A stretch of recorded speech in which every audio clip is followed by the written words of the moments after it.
Shalom Elohim, haleluya, puji nama Tuhan. Semangat pagi Bapak Ibu Saudara yang dikasihi Tuhan kita, Yesus Kristus. Jumpa lagi bersama saya Pendeta Samuel Mawuntu dalam Renungan Pagi ke 1876 hari Renungan Pagi ini mengudara. Puji Tuhan.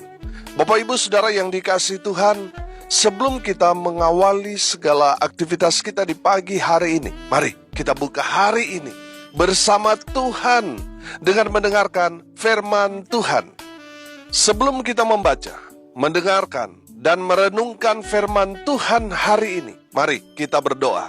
Minta pimpinan Roh Kudus. Kita berdoa. Bapa di surga, berbicaralah kepada kami semua. Pakai firman Tuhan ini untuk menegur kami, menasihati kami, menguatkan kami, meneguhkan iman percaya kami, dan menuntun kami supaya kami terus berjalan di jalan Tuhan yang benar. Dan pakai firman Tuhan ini untuk memberkati kami semua.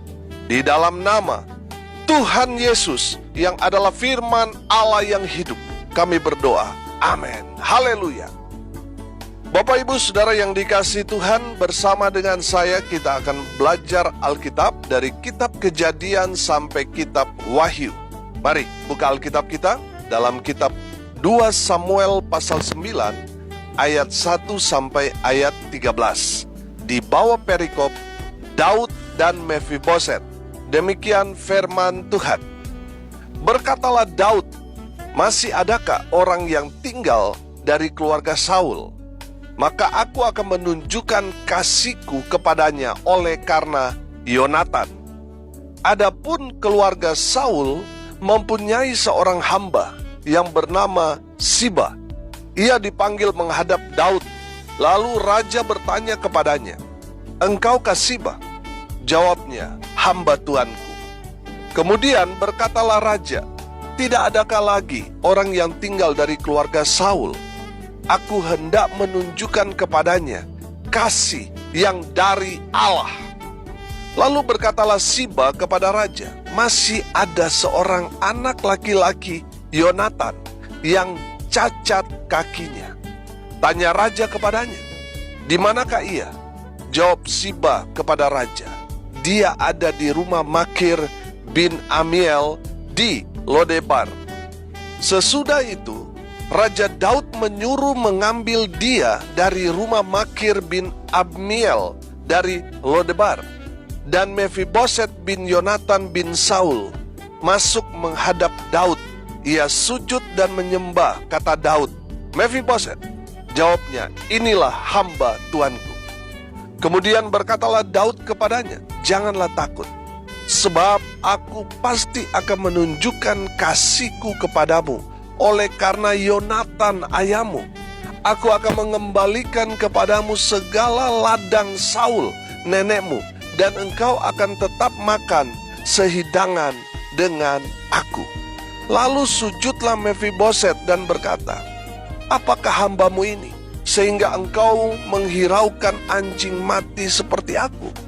Lalu raja memanggil Siba, hamba Saul itu, dan berkata kepadanya, "Segala sesuatu yang adalah milik Saul dan milik seluruh keluarganya, kuberikan kepada cucu tuanmu itu.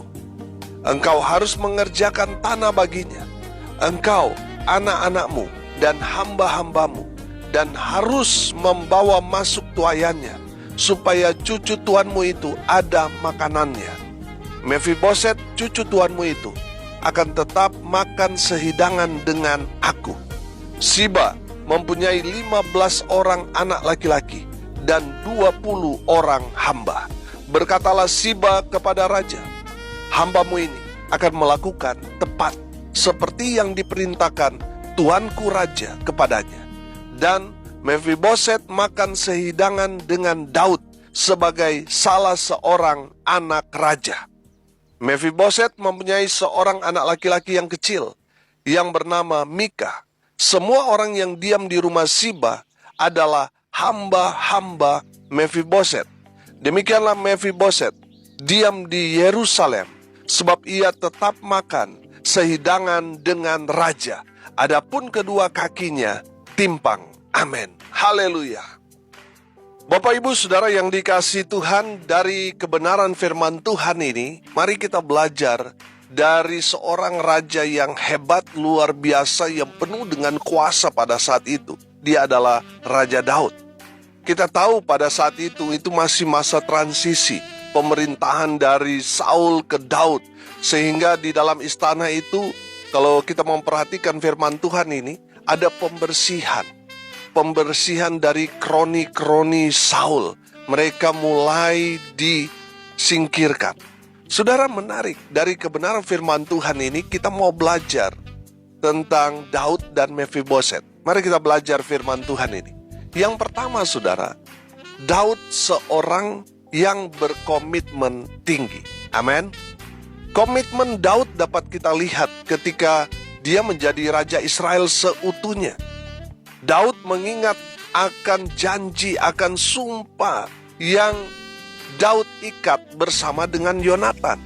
Mari lihat di dalam 1 Samuel 20 ayat 15 sampai ayat 17. Di sana kita dapat melihat bagaimana Yonatan yang pada saat itu dia adalah seorang pangeran. Dia anak raja. Yonatan tahu bahwa ayahnya yaitu Raja Saul sangat-sangat membenci Daud.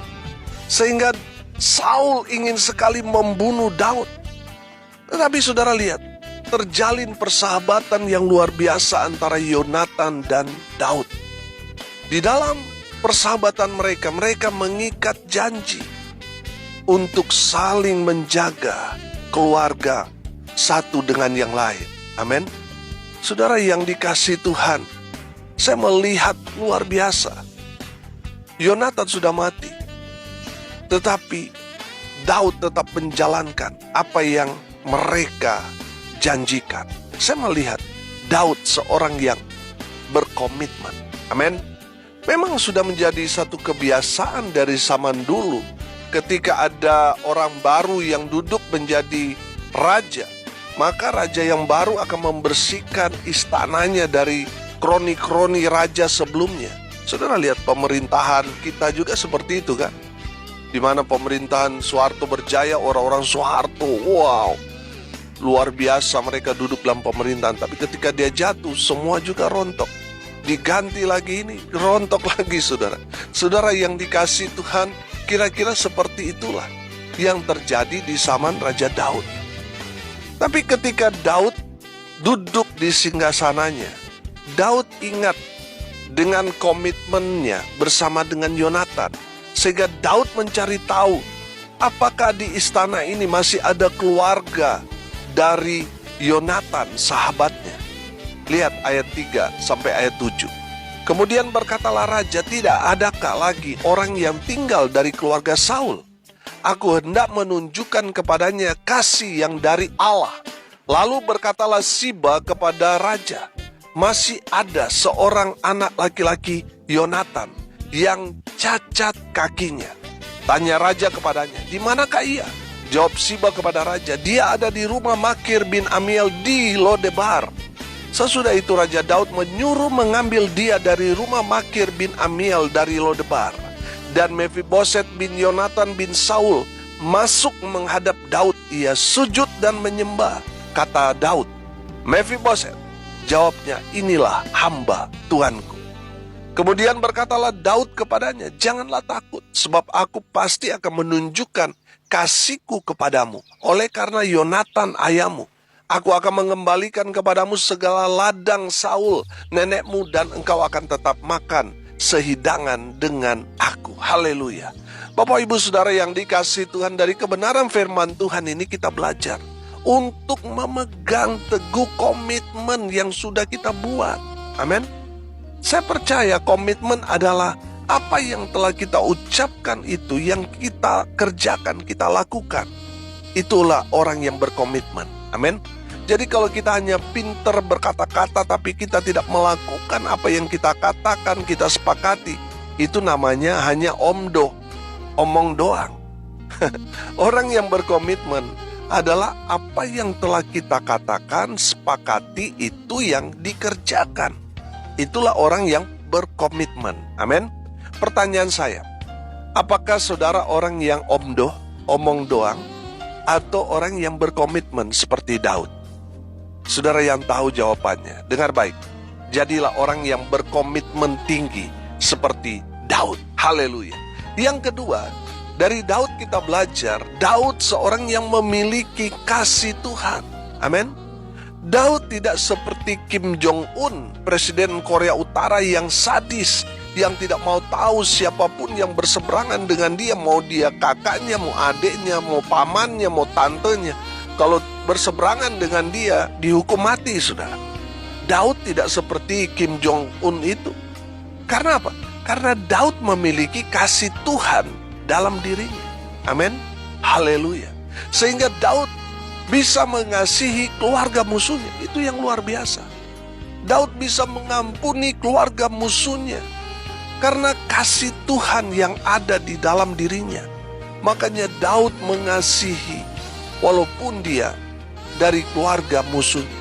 Haleluya. Seseorang yang ada kasih Tuhan, pasti dia mengasihi sesamanya manusia. Pasti dia mengampuni. Walaupun orang itu telah menyakiti dia, telah bersalah kepada dia, pasti dia mengampuni. Amin. Saudara yang dikasihi Tuhan, mari lihat diri kita. Apakah kasih Tuhan ada pada kita atau tidak? Tanda kita dapat mengidentifikasi apakah di dalam diri kita ada kasih Tuhan atau tidak dengan cara bertanya pada diri kita sendiri. Sudahkah kita dapat mampu bisa mengampuni musuh-musuh kita? Sekali lagi, saudara sendiri yang tahu jawabannya. Kalau masih belum bisa mengampuni, saudara dengar ini baik-baik. Demikian juga Tuhan lakukan dengan dosa-dosa kita. Tuhan tidak akan ampuni kita kalau dalam kehidupan kita masih sulit untuk mengampuni orang yang bersalah kepada kita. Tuhan tidak akan pernah mengampuni dosa-dosa kita. Selalu saya katakan dalam Injil Matius 6 ayat 14 dan ayat 15, saudara baca sendiri. Kalau kita tidak mengampuni, maka kita tidak akan pernah diampuni. Ketika kita mengampuni, maka dosa-dosa kita akan diampuni. Amin. Saudara yang dikasihi Tuhan, seorang yang memiliki kasih Tuhan dalam dirinya, dia akan memandang orang-orang yang bersalah kepada dirinya sama seperti Tuhan Yesus melihat kita orang yang berdosa, yang membutuhkan pengampunan. Amin. Saudara yang dikasihi Tuhan, kalau dalam diri kita ada roh jahat, ya pasti ada kebencian, dendam, sakit hati. Tapi kalau Roh Kudus yang ada di dalam diri kita, maka Roh Kudus itu yang akan memampukan kita sehingga kita melepaskan pengampunan kepada orang-orang yang sudah melukai hati kita. Karena ada kasih Tuhan dalam diri kita, maka kita dapat, bisa, mampu mengampuni. Amin. Walaupun dia memang benar musuh kita, tapi kita akan sanggup mengampuni karena kasih Kristus ada dalam diri kita. Haleluya. Saudara dengar ini baik-baik. Lepaskan pengampunan, maka saudara akan terbebas dari cengkraman iblis yang membawa saudara kepada kebinasaan. Lepaskan pengampunan dan saudara akan terbebas dari ikatan iblis itu. Maka saudara akan mengalami sukacita, kebahagiaan, damai sejahtera. Haleluya. Yang ketiga, dari Daud kita belajar. Daud menerima Mephiboset yang cacat. Saudara, padahal Daud dengan terang benderang di dalam 2 Samuel 5 ayat 8, Daud membenci orang-orang yang cacat. Coba kita lihat. 2 Samuel pasal 5 ayat 8. Daud telah berkata pada waktu itu, siapa yang hendak memukul kala orang Yebus, haruslah ia masuk melalui saluran air itu. Perhatikan. Hati Daud benci kepada orang-orang timpang dan orang-orang buta. Sebab itu orang berkata, orang-orang buta dan orang-orang timpang tidak boleh masuk bait. Sudah perhatikan, Daud sangat-sangat benci kepada orang cacat. Tapi spesial bagi Mephiboset. Mephiboset justru duduk satu meja dengan Raja Daud. Haleluya. Bapak Ibu Saudara yang dikasihi Tuhan, Daud menerima Mephiboset meskipun dia cacat. Saudara, Mephiboset ini adalah gambaran kita, saudara. Kita ini cacat, kita ini nggak layak, tidak diperhitungkan, diasingkan. Tapi saudara lihat, Mephiboset diterima oleh Daud. Bahkan dia makan semeja dengan Raja Daud. Haleluya. Saya melihat Daud gambaran Tuhan. Amin. Dan Mephiboset adalah kita, orang yang berdosa. Orang yang sebenarnya cacat karena dosa-dosa yang kita perbuat. Kita tidak diperhitungkan, kita nggak layak. Tapi Tuhan melayakkan kita. Karena saudara dan saya sama seperti Mephiboset, anak raja. Saudara dan saya yang percaya, yang menerima Tuhan Yesus, kita semua diangkat menjadi anak raja. Amin. Makanya saudara, dalam keberadaan apapun saudara, mungkin saudara berkata, Pak Pendeta, saya sudah sangat-sangat kotor, saya sudah najis, saya sudah penuh dengan dosa, semua dosa saya sudah lakukan. Saudara yang dikasihi Tuhan, saya mau katakan, Tuhan Yesus mengasihi saudara. Amin.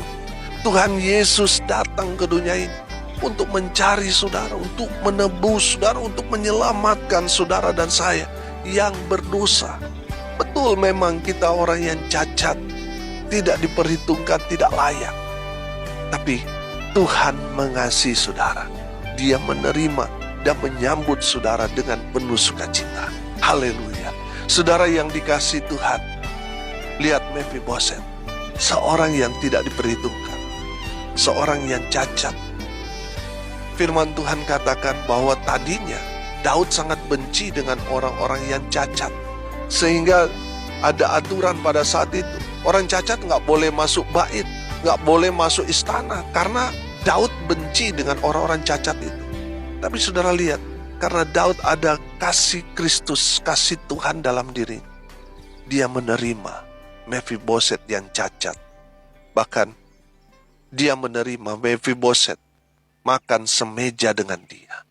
Hak-hak Mephiboset sebagai anak keturunan dari Raja Saul diberikan, dikembalikan Daud kepada Mephiboset. Haleluya.